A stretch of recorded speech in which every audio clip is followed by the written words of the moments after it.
Akala mo, hasta mo pa yun, mga nanganap na puti. Sa si Marty, pangarang sakali. Wala na ba siya? Hawag ka na rin, kumusta ka na? Sa pangalan nyo, nilinis ko ang kain. Sana wala mo kandeng. Sa karap nyo, isala mo to ha. Masarap nyo na bumol.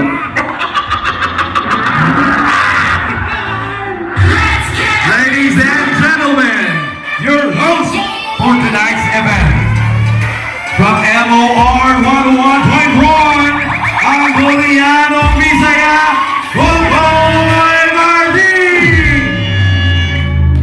Hayo! What's up mga Youngsters? Come on, sing with me! Araw-araw ikaw ang gusto kong kasama.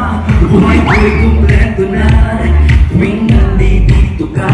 Sabi ko, aking iliw, pwede na po makapaniwala na ang dati mong pangarap ay katotohanan na.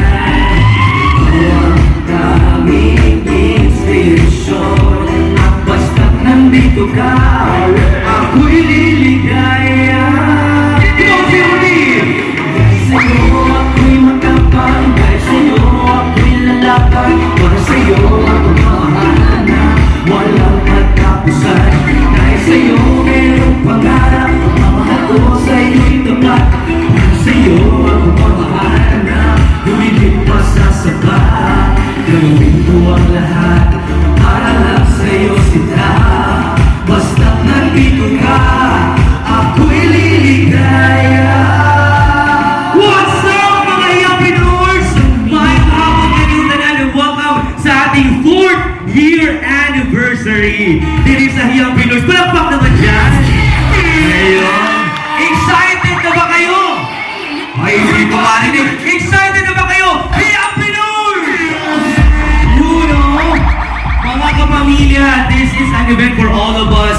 Dreamers na gusto rin, siyempre makamit ang ating mga pangarap sa buhay. When we have this determination, perseverance, and of course, patience, di ba? A journey of 1,000 miles begins with a single step. Nothing happens until you do, and we always remember that life is what you make it, and what you will get out of life comes from what you have put into it. Annyeonghaseyo! Kumusta na mga kandi?